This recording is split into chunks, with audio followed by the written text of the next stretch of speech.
You are now inside the trenches with former national champion and Super Bowl champion, Marlon Favorite.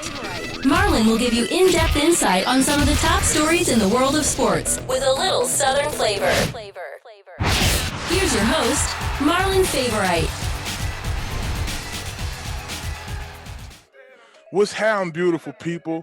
Welcome back to another episode of Inside the Trenches. It's your host, Marlon Big Favorite. My next guest is a West Banker, baby, just like yours truly.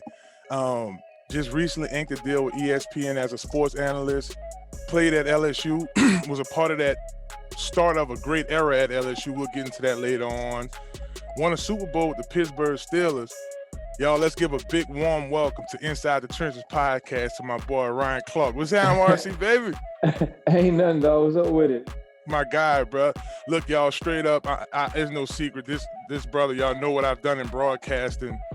This brother here has a lot to do with, just the experience and just talking to me about his process and helping me get on. So we'll get into a little bit of that later on in the show. RC, man, how's the family, man? How's Jordan? How's the wife and kids? Man, everything's good, man. I'm about to have my first college graduate. My oldest, Jaden, will be graduating from LSU in May. And so I think that's kind of, that's kind of one of those things that you say you at least did something right. My Jordan's playing ball at Arizona State, and then my youngest is in school, and the wife is great. I think when you get older and you start to realize you've done a lot of things, right? And now football was such a priority in my life. It was my first love, but it's over. And it's been over for 6 years. Now for me, God willing, I'll live a much longer time not playing football than I did. You start to realize that the small things matter, man. And the small things are the small accomplishments for your children that end up being bigger to you than it is to them. My daughter's kind of like, oh, well, graduating, Dad. The graduation day is this day. I don't really know this. I don't really know this, because she's not worried about it. But yet me and my wife are like, well, how many tickets do we get? And what time does it start? And where is it? You start to realize how other people are much more important to you than you are. And I just think that's part of growth. It is, RC, and I remember you being vocal with me. This was back when Jordan was a senior in high school at U-High. Me and you would be at every game Friday with the Conquer players. There were Biscuit and all those guys. And yes, sir, Biscuit. Good times, bro. That was, dude, low-key, and I'm glad I brought this up. That U-High team, 17 and 18, they were the top team in the state. I think they would have beat everybody in the state at the time. No question, man. And listen, they knew it too. So trust me, we had some conversations where I had to knock them down a little bit and be like, say, y'all ain't the best team that ever played in Louisiana. But every Friday night, man, you pretty much knew by halftime the game was over. And I look back at the 2 state championships, one against De La Salle, who was an extremely good team, and then St. Thomas More the next year. Those were the battles, for that team, man. And I enjoy watching those boys. But even now, Marlon, man, they all love each other so much. Obviously you can see it through social media. Jordan's my kid, so we talk about it a lot. They support each other.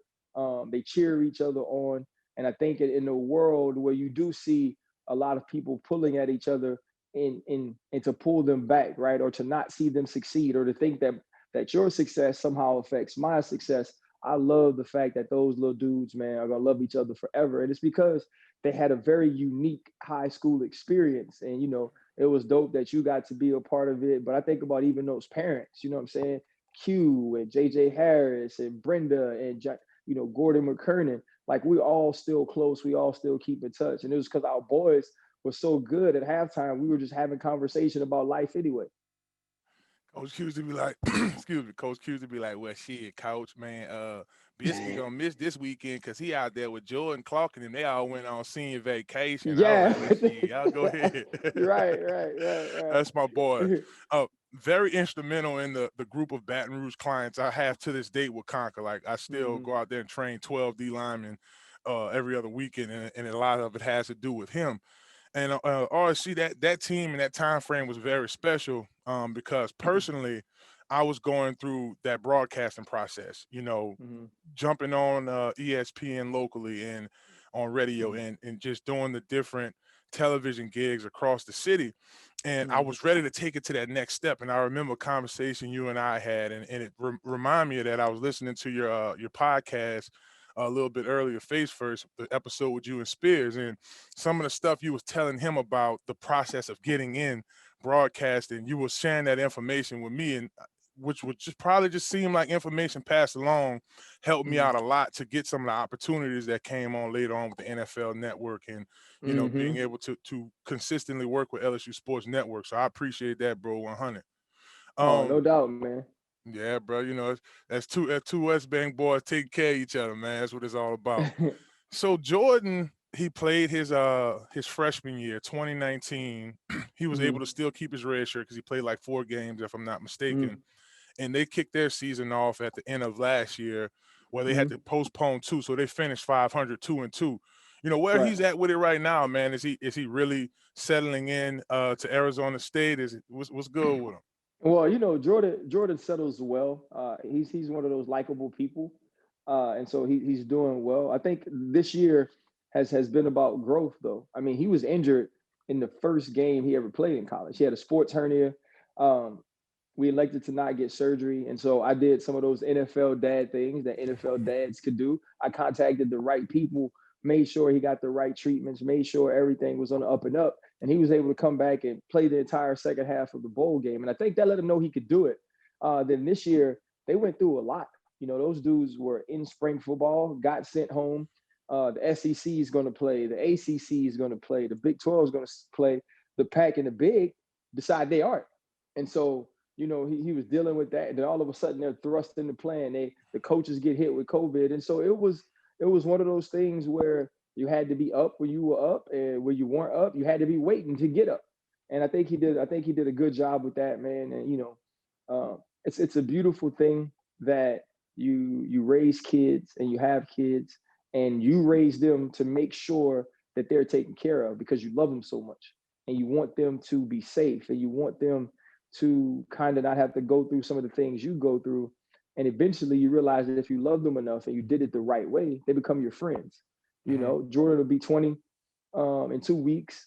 And, he's my friend. Like, that's my boy, it's going from like daddy to dad to pops to now when he texts me, it's OG. And I'm okay with that. You know what I'm saying? Like, I'm not one of those dads who has to be like, oh no, you're going to call me father. Like, I don't care about that. Like, that doesn't matter. You call me what you want, call me, long as it ain't disrespectful and I got to fight you, And so, man, he's doing well, man. He's bringing a Christian leadership group that's from a Christian school there to Arizona State. He's going to be the leader. And I think that's one of my prouder moments, that he went out and he found that for himself and has now become a believer and a leader in that walk. And it's awesome to see your children, grow into their purposes. Man, your parents did an excellent job with you. I talked to Pops a lot of times after Jordan games. Hey, bro, I've been checking you out on the radio down there, man. I like what you're doing. I say, man, appreciate you, bro. Yeah, my dog, bro. I love Pops. I love my dad, man. And that matters, man. My dad, and even now with Kentrell, he's going into, my oldest son is going into his senior year at De La Salle. So I'm having to go through that. I remember some of the conversations I had with like you and Coach Troy and even Coach Stingley about, yeah, man, send him here, send him there. So you do this, do that. Think outside of the box. Yeah. Ryan, me and you went to LSU. That doesn't necessarily mean Jordan had to go there, or in my case, Kentrell, so just opening up those horizons. Yep. If you're just joining us on Inside the Trenches podcast, you just hopped in your home girl, call your homeboy Whip, and you're joining us. That's the right voice you hear, man. That's Ryan Clark from ESPN. Y'all check him out weekly on multiple shows, man. Of course, going on First Take a lot, jumping in, letting them know that, us New Orleans boys, we're going to keep it real on all these topics, Always, and just having fun with it. And y'all follow him on a social network at Real R Clark. On Instagram, Twitter, wherever you do your social networking. The Face First podcast, man, you're on episode, I want to say 21. I know a couple of your first episodes you did out there, Guarantee Media in the studio. Brought old Chaz on one episode, your little brother. I enjoyed that. Yep. Big Fave got an invite, but we're going to have to reschedule, you know what I'm saying? Yeah, we'll get it done.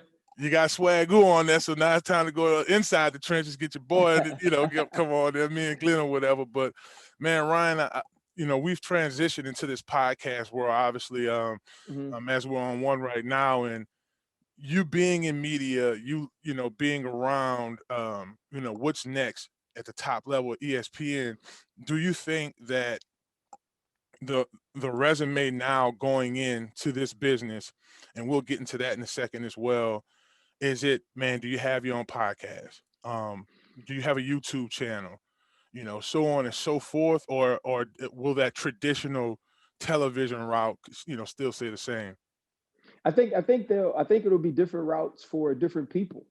Um, you talked about Marcus. Think about Marcus's route, starting on SEC Network, being excellent on the SEC Network, working his way through. But I remember having a conversation with Marcus probably 3, 4 years ago, and him asking me what I wanted to do with TV, and I was like, man, I just love football. They pay me to talk about it, so I talk about it. And he was like, man, I want to be a TV star. And Marcus has done an extremely good job of putting himself in the right positions, talking to the right people, but more than anything, capitalizing on opportunities, whether it was Get Up. I remember the first day he did NFL Live with me. I mean, we were just being us. It was the off season. It wasn't any news. We laughed, we joked, we had a good time. As soon as I get off, the boss hit me up like, Marcus Spears is excellent. I was like, he been great. You know what I mean? But y'all looked at him as a college dude guy, even though he was a first round draft pick and played 9 years. And so, that was his route. I worked when I played. I was the first person to ever have a TV contract and play ball at the same time. That was the way I did it. But I think it's going to be different ways for different people. I was able to do it because I played for the Pittsburgh Steelers, which Pittsburgh Steelers fans are crazy and they watch. And when you talk about the Pittsburgh Steelers, they rate. So now if you have a Pittsburgh Steeler on TV while he's playing, that helps you. It obviously helped me transition in. Richard Sherman is now with Chris Collingsworth every week. But he's got an opportunity to be a Hall of Famer. He's an All-Pro player. He's a Stanford grad. And so I just think you got to do it how you have to do it. At the pro day, I had a young lady come up to me who works for LSU, I think the Reveille, and she was like, "What should I do?" I said, "Do as much work as you possibly can."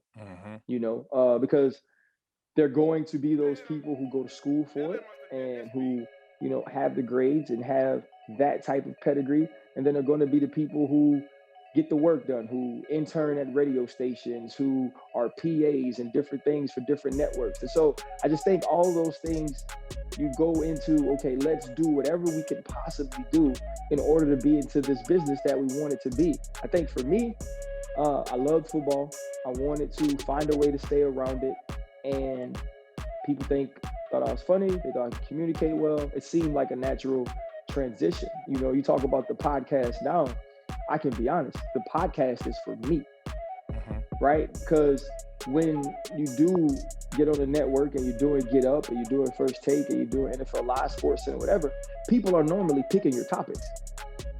You know what I'm saying? Yeah. Like people pick what you get to talk about. And so the reason I started it wasn't so it became a big thing. Like the thing with Marcus was just me wanting to do something with Marcus. It was so when Colin Kaepernick has a workout, I can spend 30 minutes telling you how I feel about it. When Kobe Bryant, who was my favorite basketball player of all time, I can spend 30 minutes telling you how I feel about it. When I go to Mexico, like I went this weekend and almost drowned, if I want to tell you that story, I can tell you that on my podcast too. And so I think, man, Fave, we all have to live in our purpose, bro. And in living in our purpose, that's not always our wants. We as we age, things start to materialize, and you start to realize that we have certain gifts and talents that allow us to give to other people. Right? Conquer Sports is a gift and a talent, and yeah, it's a business, but it's your way of using those gifts and talents to give to other people. Same way with me with DB Precision, And so I think once you start to live in that purpose, things won't feel like a job. And and that's what my podcast is about, is not making media feel like a job.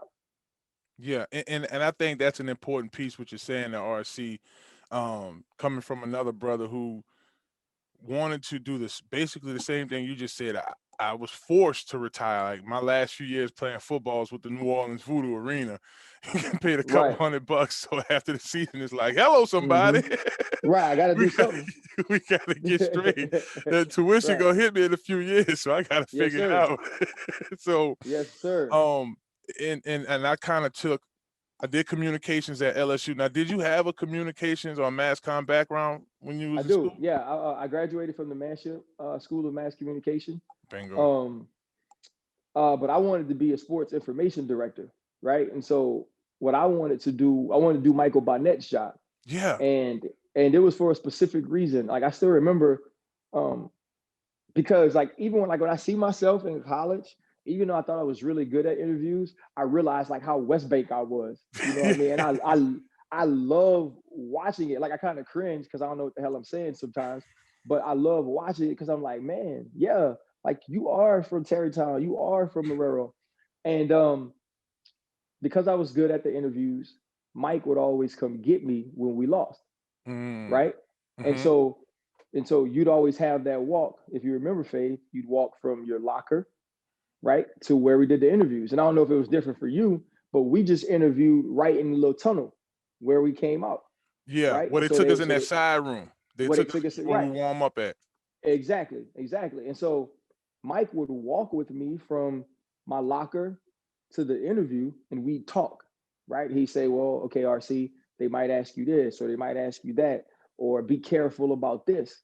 And I thought to myself, and and it's sad that in this world, when you say things about being black and about being there for your people and for the culture, it makes you racist, but it really doesn't, right? Because loving our people doesn't mean we don't want to see other people succeed, Mm. right? But because and this is gonna be a little deep and I'll get off of it, because white supremacy worked that way, I think it's how it always works, but it's Yeah. not how it works. And so I just remember thinking, man, how powerful would it be for me to be walking an 18-year-old, 19-year-old black kid who just lost the game at LSU, the only place he's ever wanted to play, who's going to hear from the Twitter fans, who's going to hear from the IG fans, who's going to hear from the blogs, who's going to feel like he let the world down. How powerful would it be for somebody that looked like him, somebody who had been in that same place, to be able to say, listen, you're going to be all right. Here are the questions. Here's how you handle it. You hold your head high, you have your chin up, and you answer every question with belief in yourself. You answer every question with the understanding you did your best. And when you walk off knowing that you're going to leave that game where it's at. And so that I was like, how, and don't get me wrong, like I love Mike Barnett. This is not saying that I didn't love him. It's just saying that, man, I know the impact he had on me. I wanted to have that impact on somebody else's child. Correct. And you know, it turns out God had a different plan, which I love. Don't get me wrong. You know, I played 13 years and now I do this. And so I try to find different ways to impact those same young men. But man, that's all I ever wanted to do, bro, was be an SID. And that was going to be my job when I finished coaching because I thought I'd coach first. Right. And man, RC, it's crazy how you look at our brothers that not only went to LSU with us, but guys that we played in the NFL with that went to different places and they're living in their purpose. You know, this is something we thought of when we were 18, 19 years old. This is what I want to do. So that's why we go into the manship, mass comm, Mm-hmm. and communications and finish school in that deal because I knew I wanted to get on TV. I knew Mm-hmm. I was going because I've already started doing entertainment. Been recording artists since I was 14, so Right, it was right. already comfortable. So that was to me, broadcasting was right where sports and entertainment met. And you know, just with the knowledge that we have in the game and being able to communicate it, I thought really made a lot of sense for me to do it. But the confidence, you know, they call us Jeff Martin, who's now at USC now. Congrats to Jeff. Shouts out to the homie Jeff. Yeah, When I G5. G5, baby, out there, man, handling business. Living in Beverly Hills. I see you, Beverly Hills cop, baby. What's up? but he uh, I had my first segment with NFL Network, and he said, "Big Fave now solidifies LSU as broadcast you." you everything. And it made me think, and I was like, well, you know what? I go to the broadcast boot camp, and Booger is there talking with us at one of the deals, but he's pulling me to the side constantly.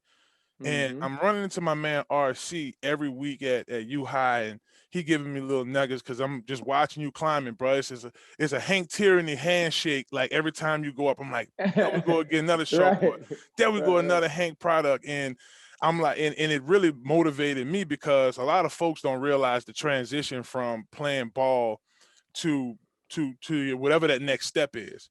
It's Mm-hmm. tough, especially like when you're in the Yes. school of the hard knocks, right? So, you know, being able to work the Cox 4 games of the week in the beginning, and even my early years on LSU Sports Network, just kept building that confidence because it became a thing. And to see you guys' success, even I remember right when I had my first week with Cox, I called Spears that weekend, and I was Mm-hmm. like, "Man, Spears, bro, what's up?" He like, "Man, shoot me a text real quick, big fire, man. I gotta go take care of some stuff."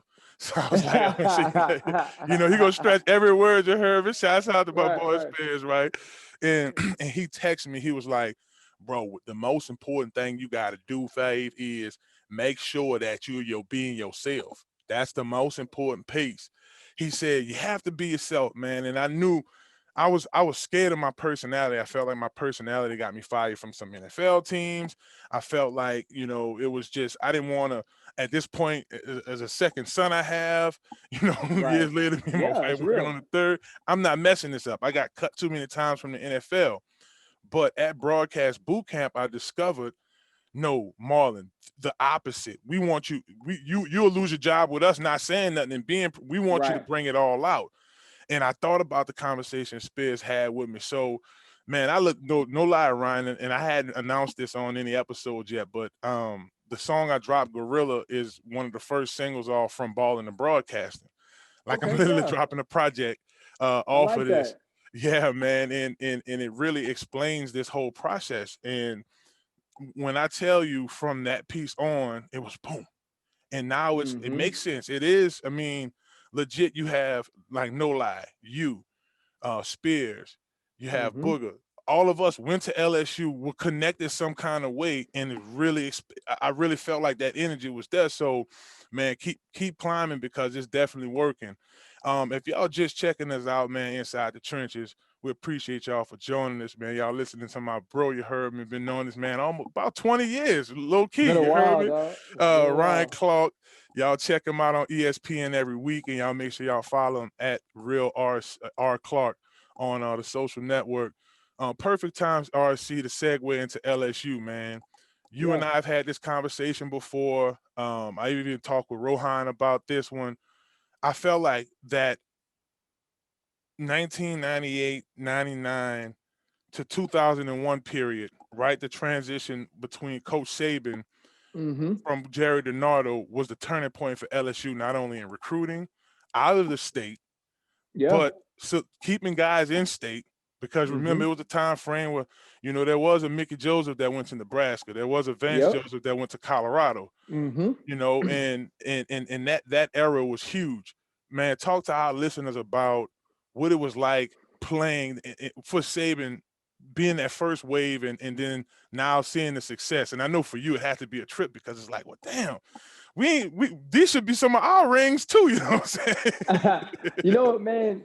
I I'm probably more like publicly shy than people think I am. And I mean that from like the public arena. Like I love being around my people and I have a great time. Like I'm not introverted and sit in a hole, but like when it gets to things like this, like I'd rather be like really low key. And so like I love the fact, bro, like I laugh like every time they talk about DBU, I'm never included. You know what I mean? Like one time LSU recruiting did like this whole DBU thing, and like everybody had their island, and it was like Corey and Travis Daniels, and then like some of the current players. And I didn't have it. And Corey's my dog, Corey Raymond. And so Corey texted me and apologized. So like Jeff texted me and apologized because some people were tweeting about it. I was like, bro, I don't care.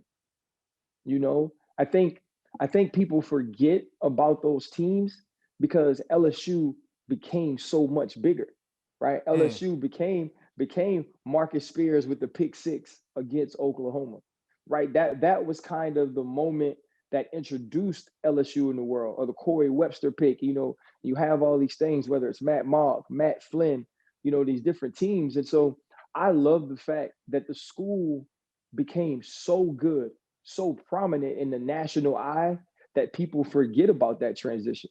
I do hate that Rohan's never talked about amongst the great quarterbacks For real. at Louisiana State University.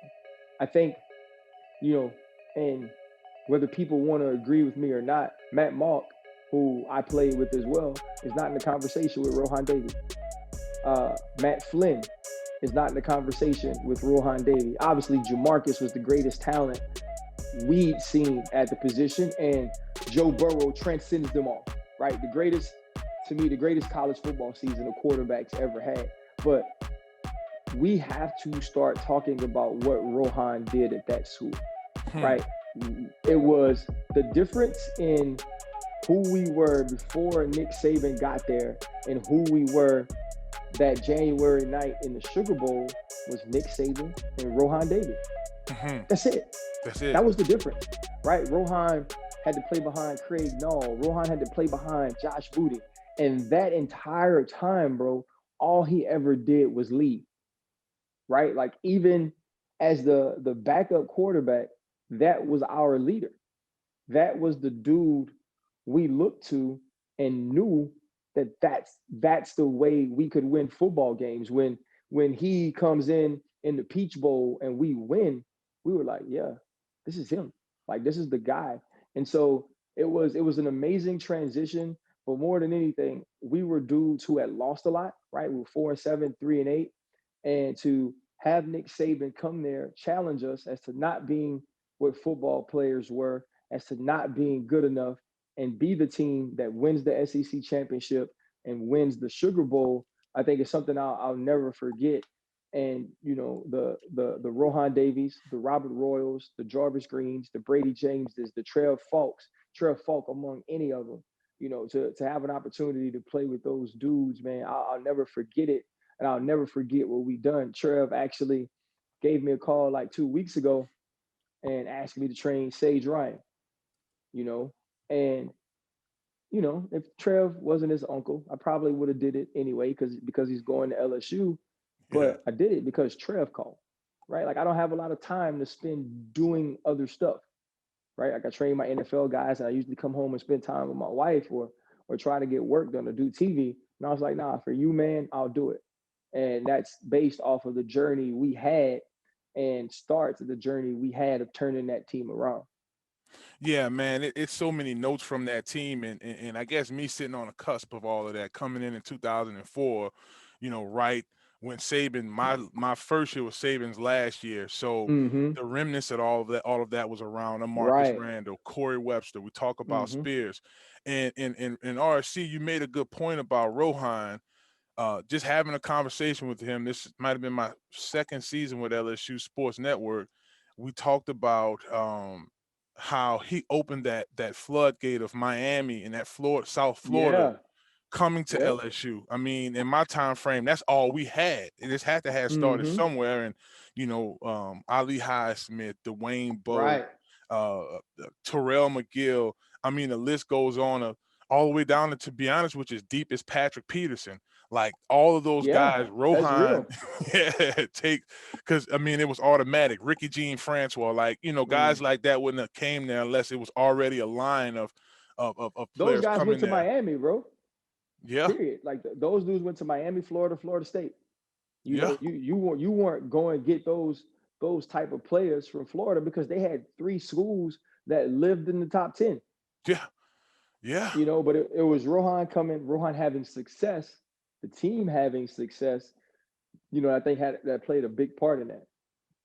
Man, whoever this and they DM me during the season. I was supposed to do a show with them. Um, tailgate.lsu. They're doing like this top decade of LSU guys. You were mentioned as one of the DBs, so they gave credit where credit was due.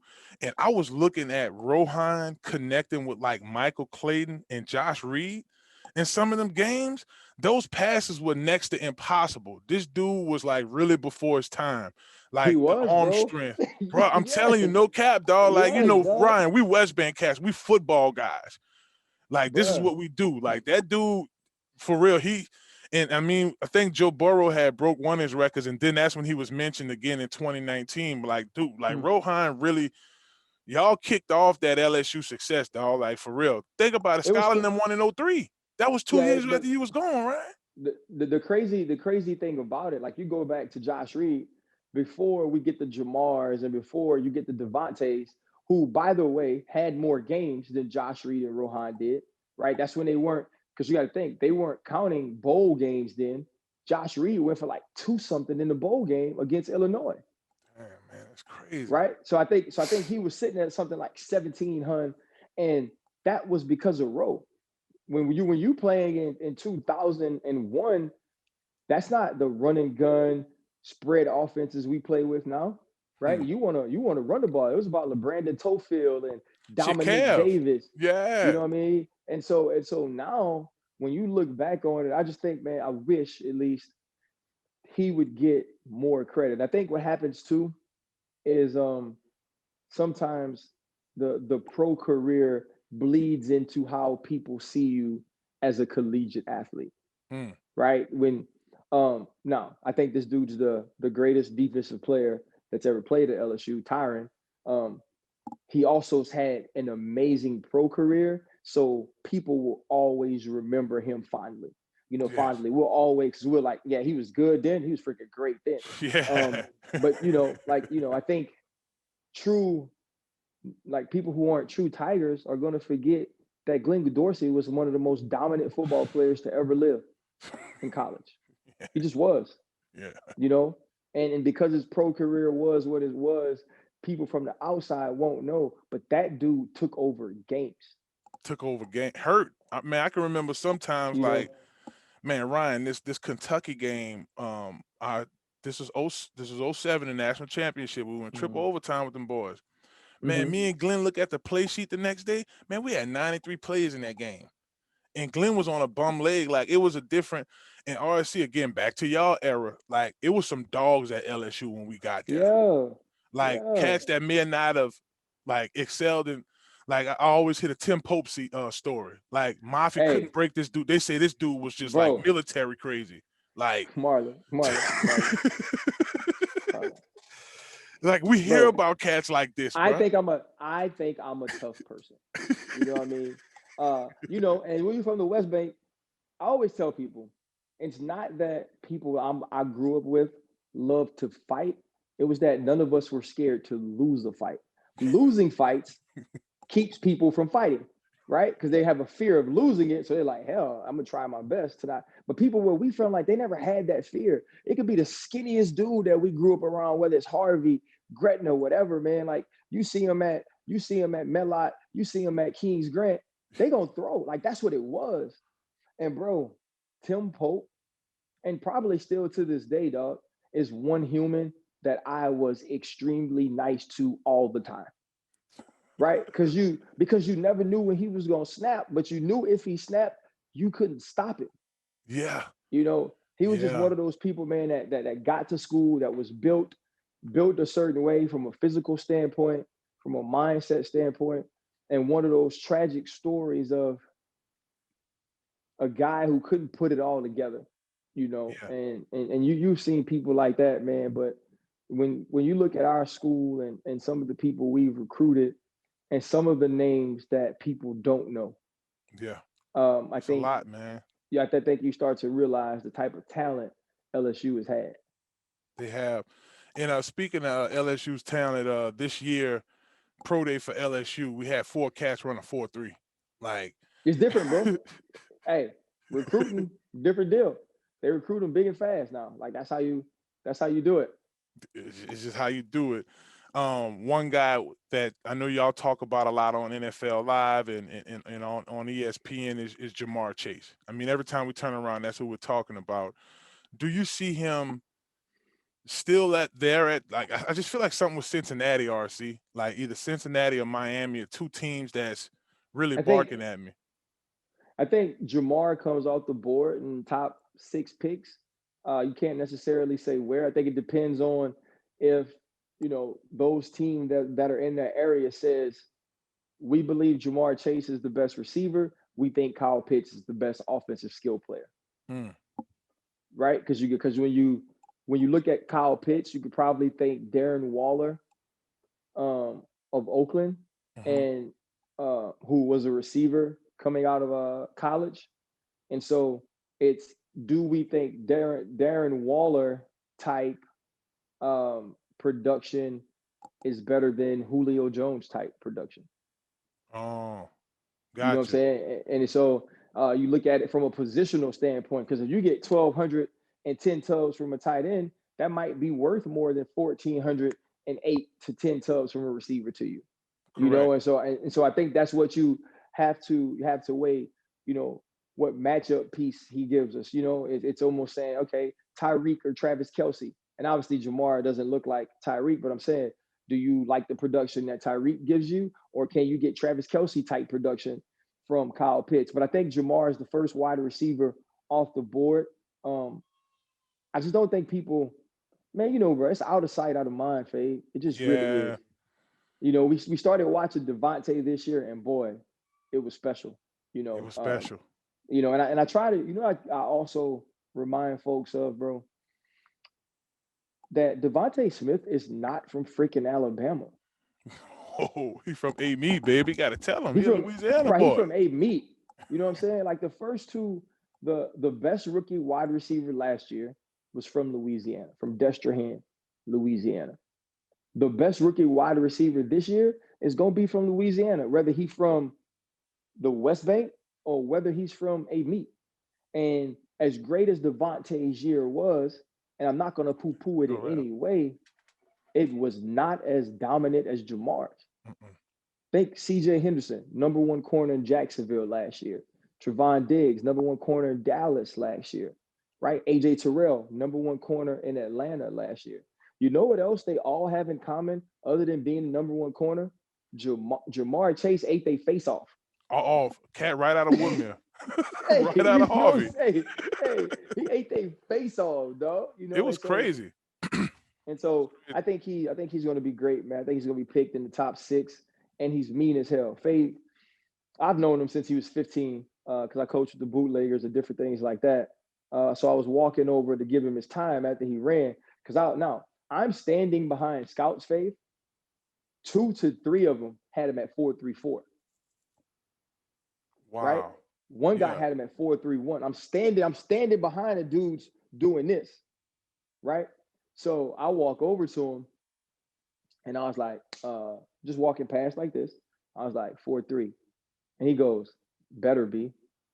What the hell does that mean, Faith? Right. I don't know what that means. Like, first off, I can't time you. So I don't know if I better be timing you like this, or if you just say it to yourself, it better be because you knew you could.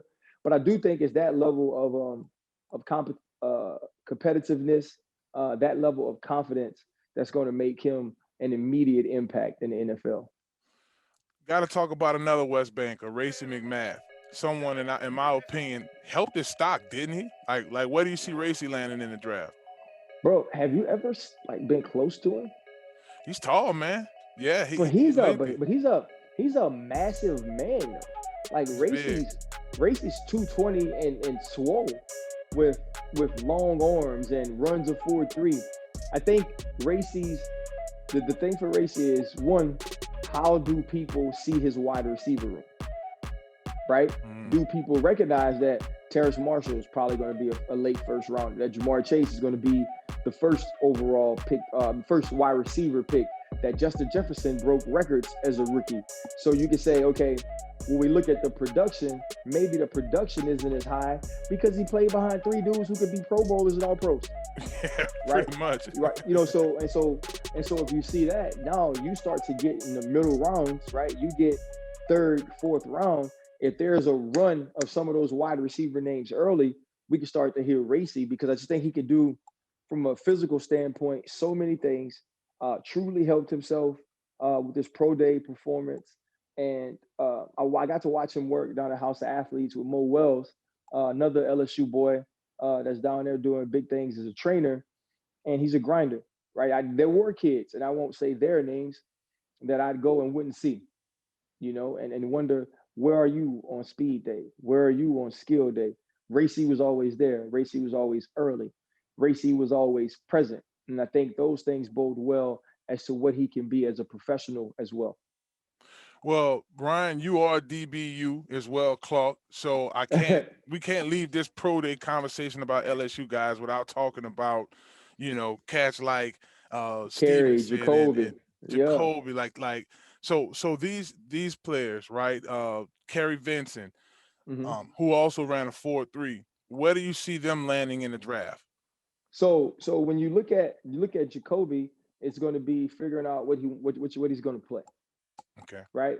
Um, I think LSU kind of understood some of his limitations in space and made him a dime backer, made him the down safety. And so if you're a team, maybe you don't think he could be an every down versatile safety. So does he become a Dion Buchanan? Do you think you can use him like an Isaiah Simmons in passing situations?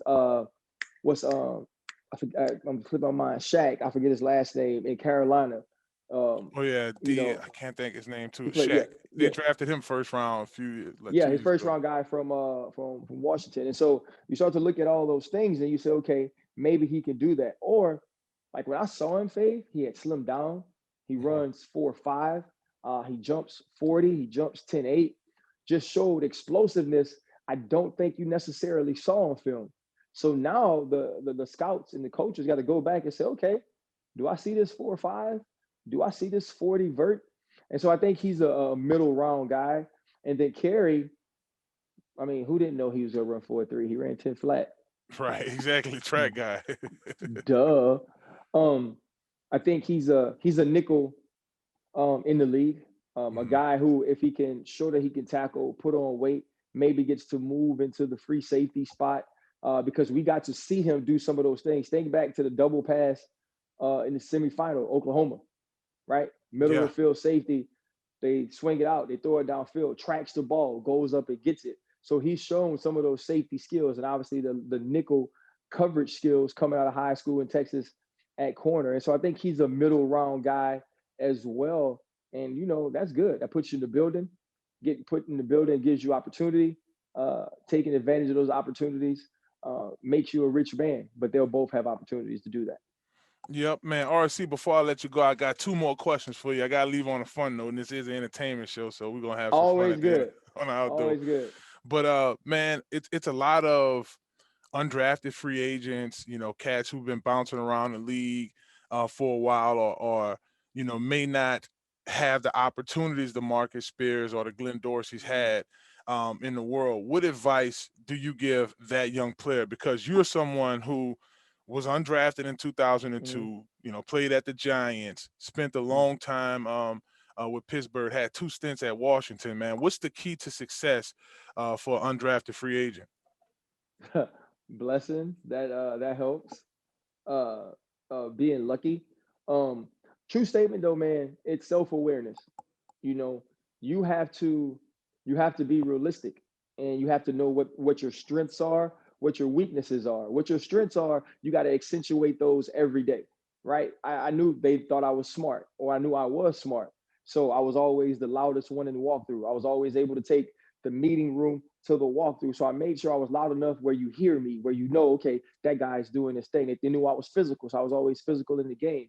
And now the the maybe not being as athletic as they wanted me to, I showed those things. If I was at practice, I ran by people. I hustled in the off seasons. I worked on different things because I knew that's what they thought I didn't have in the game. What I learned angles, anticipation. And so it's always about knowing who you are and making sure people know it as well. I remember, I tell a quick story. In Washington, my first year, I got picked up the day before camp. Sean Taylor banged his knee, undrafted free agent rookie, tore his knee up. They had a mini camp right before. Thank God for Joe Gibbs and old school play. Um, and so it's about week 3, week 4, bro.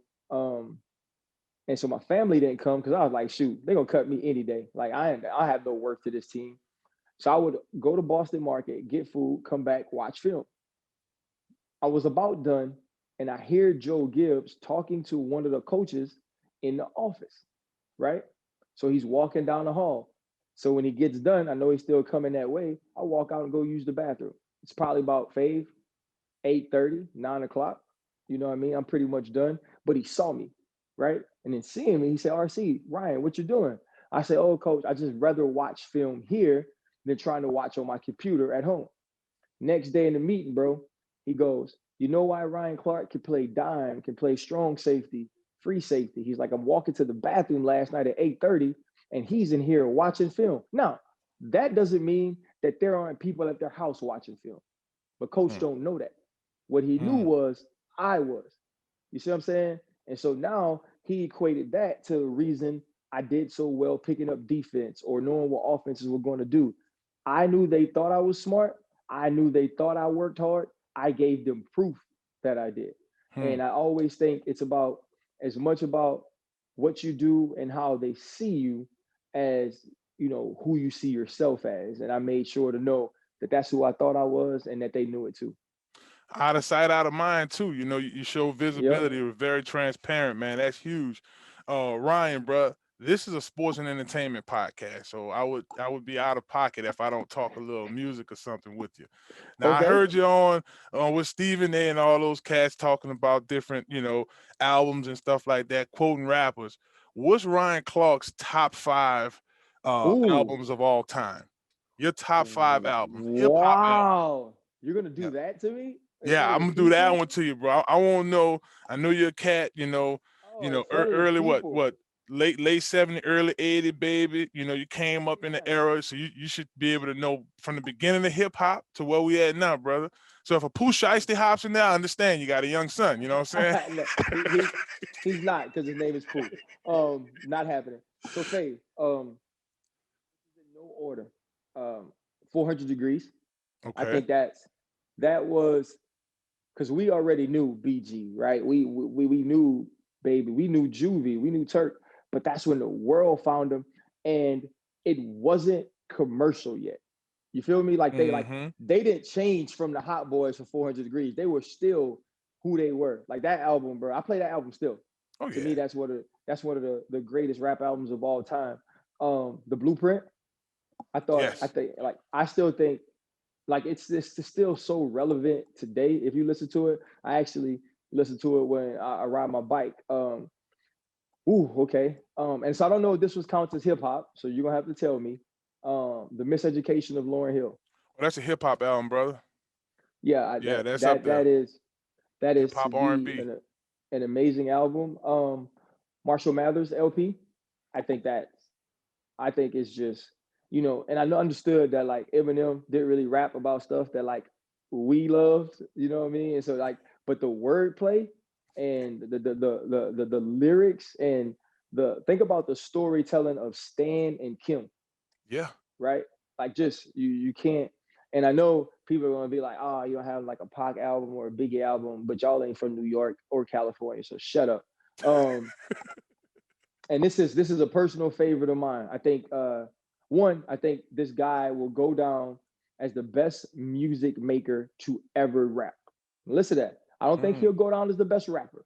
I think he okay. will go down as the best music maker to have rapped. I think this is his best work. I think it is complete. I think from a standpoint of what he does, it is the perfect collection of songs, and that would be "Take Care" by Drake. Okay. Take Care I by think Drake. That was a good one. That was his I just second think project technically. Oh yes, it was a second project, right? Because So Far Gone doesn't really like that was a mixtape, right? And then he dropped Thank Me Later, Yeah. right? He dropped Thank Me Later, and then man, I remember it was Saturday, we traveling, right? And the album dropped on Friday. And I remember listening to it like, oh my gosh. Yeah, that was the Like, third album then. Cause yeah, because So Far Gone was first. So Far Gone So was Far Gone first, the was first. mixtape. Thank Me Thank Me Later, Later, and then Take Care. Take Care. Take Care. What the way it started off, and if you heard Ride Wave had just Who your cousin? Because y'all look just like. Was that the first time you heard that? Favor. That's not the first time you heard that, bro. Okay, so about 3 or 4 of the Concord students stung me with that already. I had just sponged my stuff, right? And it was like, they was like, Coach, you look just like Rod Wave. I said, so you ribbon? See, I don't know. RC got his RC first crack on. He got 2 more, and I'm gonna tear him up now. I'm gonna call up Steve Day himself. I'm gonna get on that day.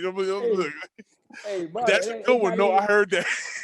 Hey, I was like, he way heavy, and his arms short as hell too, dog. I ain't gonna do you like that. I'm just talking about just a first glance. The whole deal. The fro in the beard. They got me, bro. They stung me on that one the first. You know, and the little kids mean as hell too, man. Yeah, high school kids mean and as they hell. honest too. They very honest. Yes, they're very honest. Dog. Yeah, that would be so that would be though. But that would be like that would be my quick 5. It's hard to.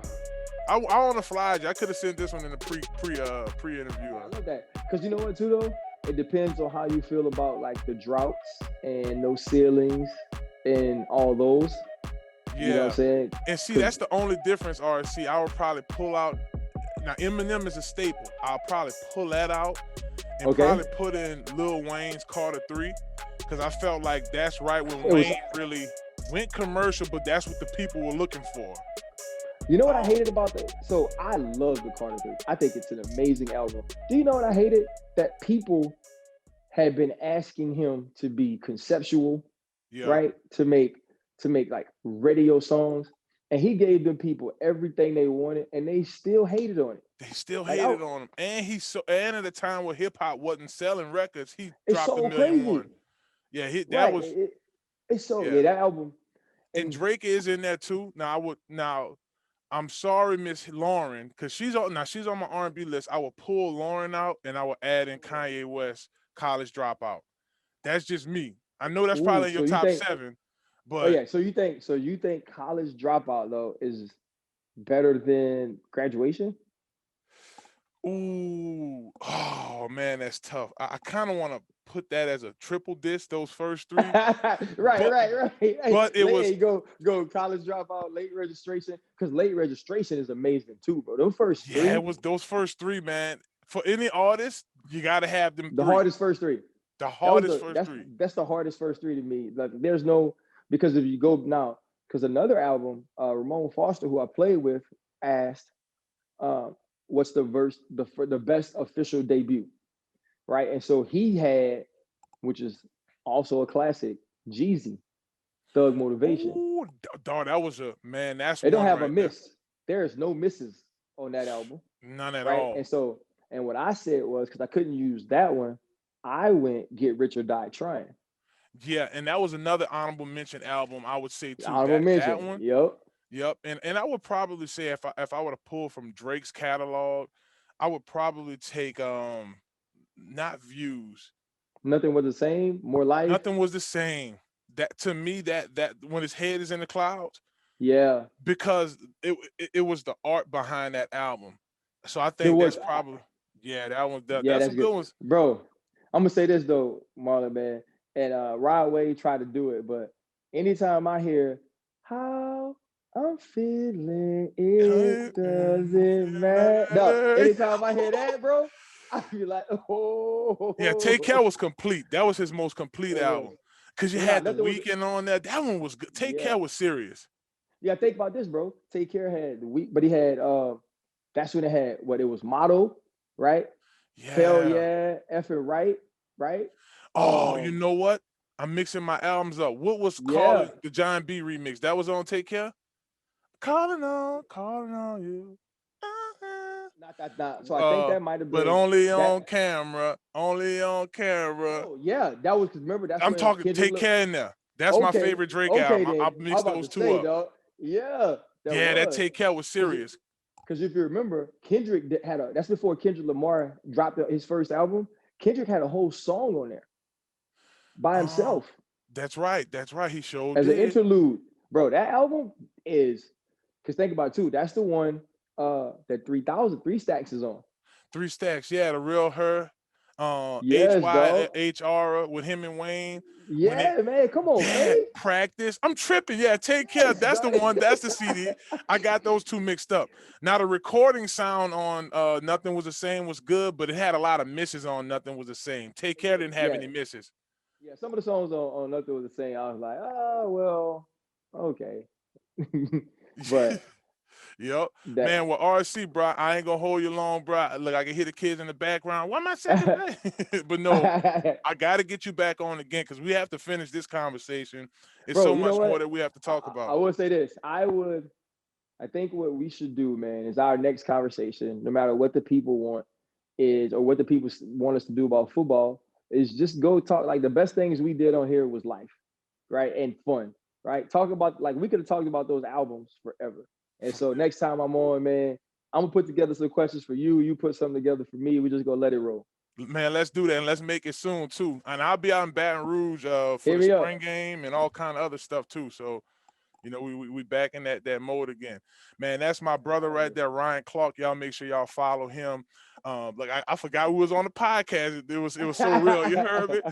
Y'all make Yeah. sure y'all follow him, Real R Clark on the social network. Y'all check out his podcast, Y'all Face First. You can go to YouTube, type that in. The last episode you did with Spears, I thought was epic. I'm still, matter of fact, I'm in the middle of it, man. Y'all was tearing a little shrimp up, you know what I'm saying? Man, So I'm it like, look, was my boys, man. That was some real stuff, bro. I it, can't. it was a blessing, man. I would say this about that. You know, if anybody does go and watch it, like we understand what we do on TV. That wasn't about TV. In the beginning, I tell them I was like, man, everybody knows Swagoo, but I was like, I met Marcus, and that Yep. to me was about because you know everybody on TV calls me RC.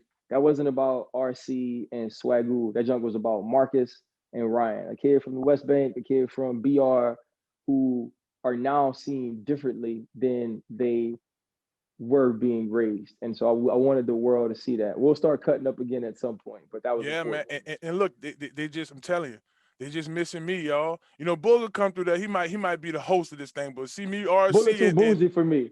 yeah, Boog get a little bougie on me. Boog get a little bougie on me, but he bought the information. The book came on. Yeah.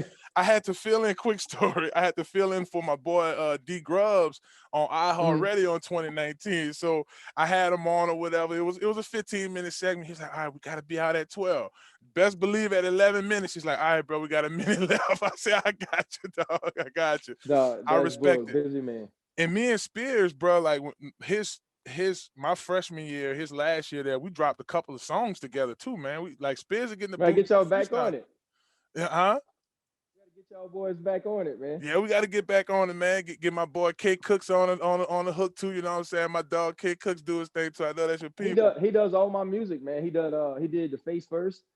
He did the music for the last podcast as well. He does my stuff for DB Precision. I'm a kind of like I try to keep it in the family, man, and put my people on. I've had other people ask me to do stuff, but until it really blows, man, and we get it where we want it, I want my people to be a part of it, and then I want to put my people on want to become something that people want to consume, but I don't want to rush that process. Straight up. And y'all know that West Bank like Wakanda, baby. You heard me?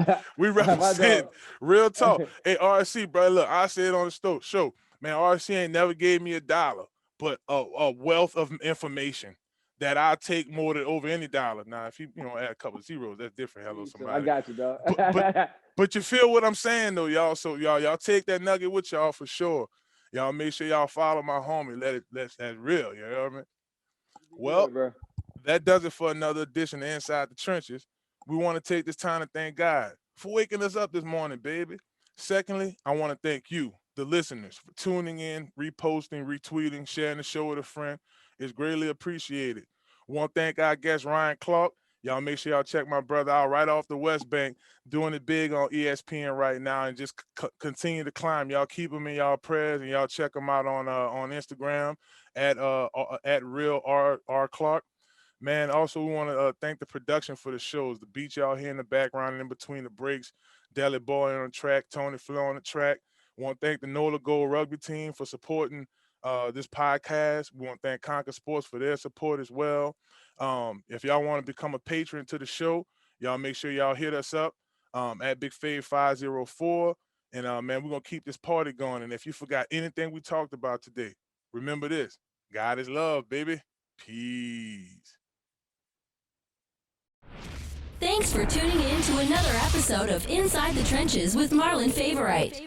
Tweet your questions now to @BigFave504. Let's connect on Facebook, Marlon Favorite Senior, and Instagram, BigFave_D-line_guru. Check him out during the week on ESPN New Orleans 100.3 FM or Sports Hangover with Gus Kattengale on SoundCloud and also on the LSU Sports Network app. Remember, God is love.